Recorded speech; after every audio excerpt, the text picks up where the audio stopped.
அப்பனே முருகா, இந்த வருஷம் 12th எக்ஸாம் ஸ்டார்ட் ஆயிடுச்சு முருகா.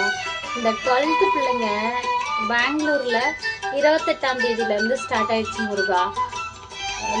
தமிழ்நாட்டில் இன்னைக்கு மார்ச் 2லேருந்து ஸ்டார்ட் முருகா. இப்போ எதுக்காக இந்த வேண்டுதல்னு பார்த்தீங்கன்னா முருகா, நீ எல்லாத்தையும் காப்பாற்றுவ முருகா. குழந்தை இல்லாமல் எவ்வளோ பேர் எப்படியெல்லாம் கஷ்டப்பட்டு உங்ககிட்ட வரம் வாங்கி தவமாக குழந்தைய பெற்று எடுக்கிறாங்க. ஆனால் அந்த பிள்ளைங்க 12th பாஸ் ஆகிற பிள்ளைங்க, ஐயோ நம்ம பாஸ் ஆனால் போதும், மார்க் நமக்கு இதுவே போகும்னு மனசை ஏற்றுக்கிற மனசை கொடுத்துட்ற. ஆனால் இந்த 4 மார்க்கு 5 மார்க்கு வித்தியாசத்தில் பிள்ளைங்க ஃபஸ்ட்டு மார்க் வர்றதுலேருந்து அவங்க ரொம்ப கஷ்டப்பட்டு, நான் ஐயோ 5 மார்க் எடுத்திருந்தா ஃபஸ்ட் மார்க் எடுத்திருப்பேனே, 2 மார்க் முன்னே எடுத்திருந்தா ஃபஸ்ட் மார்க் எடுத்திருப்பேனே அப்படின்னு சொல்லி கேட்குதுங்க முருகா. அந்த பிள்ளைங்க என்ன பண்ணுறாங்கன்னு பார்த்தீங்கன்னா, மார்க் 3 மார்க் 4 மார்க்குக்கெல்லாம் தற்கொலை பண்ணிக்குதுங்க முருகா. அவங்களுக்கு தயவு செய்து அந்த மனசை கொடுக்காத முருகா. இந்த வருஷத்துல இருந்து எந்த பிள்ளைங்களுமே 12th எக்ஸாம் எழுதினாவோ 10th எக்ஸாம் எழுதினாவோ சாவுற முடிவு தயவு செய்து எடுக்காதீங்க. உங்களுக்கு கெஞ்சி கேட்டுக்கிறேன் பிள்ளைங்களா. நான் முருகன் முன்னாடி அதுக்கு தான் இப்போ இந்த பதிவு நான் போட்டுட்ருக்கேன்.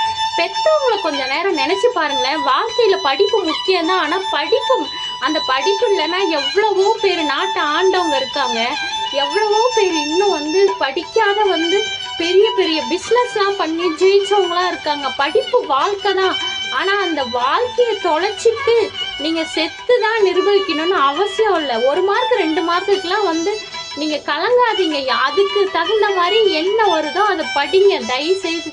ஒரு சில பேர் டாக்டருக்கு தான் படிக்கணும்னு சொல்லி எனக்கு கட் ஆஃப் 10 மார்க் 10 என்னோட எய்ம் இதான், என்னால் மனசு தாங்க முடியலன்னு இறந்து போகிறாங்க. அப்படி தயவு செய்து யாரும் அந்த முடிவு எடுக்காதீங்க. குழந்தைங்களா உங்ககிட்ட நான் கெஞ்சி கேட்குறேன், தயவு செய்து கெஞ்சி கேட்குறேன் முருகா, தயவு செய்து அவங்களுக்கு அந்த ஏற்றுக்கிற மனப்பான்மையை கொடு. இப்போ ஒவ்வொருத்தருக்கும் முருகா, ஒரு பதிவு பார்த்த முருகா, ஒருத்தர் காரில் போயிட்டே இருக்காங்க. போயிட்டு இருக்கப்போ அங்கே ரொம்ப இருட்டாக இருக்குது. இது உண்மையான பதிவு. அப்போ முருகா என்னைய காப்பாத்துன்னு சொல்கிறாங்க. அவங்க சொன்ன அடுத்த செகண்டே பார்த்தீங்கன்னா முருகன் அங்கே ஒரு கார் முன்னாடி போகுது. யாம் இருக்க பயமேன்னு. அதுதான் கடவுள் நேரில் வரமாட்டாரு, ஒரு ரூபத்தில் வருவார் அப்படின்னு சொல்லுவாங்க. அதை நாங்களாம் உண்மைன்னு ஏற்றுக்கிறோம் முருகா.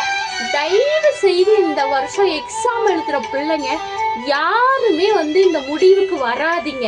தயவு செய்து ப்ளீஸ் கெஞ்சி கேட்குறேன். உங்கள் அப்பா அம்மாவை நினச்சி பாருங்கள். உங்கள் அப்பா அம்மா எவ்வளோ கஷ்டப்பட்டு உங்களை படிக்க வச்சு ஆளாக்குறாங்க. 1 மார்க் 2 மார்க் 10 மார்க் வித்தியாசம்லாம் தோற்று போனேன்னு சொல்லிட்டு சாவறதுக்கு மட்டும் முடிவெடுக்காதீங்க. நம்ம பிறந்ததே வாழ்கிறதுக்கு தான், ஜெயிச்சு காட்டணும்.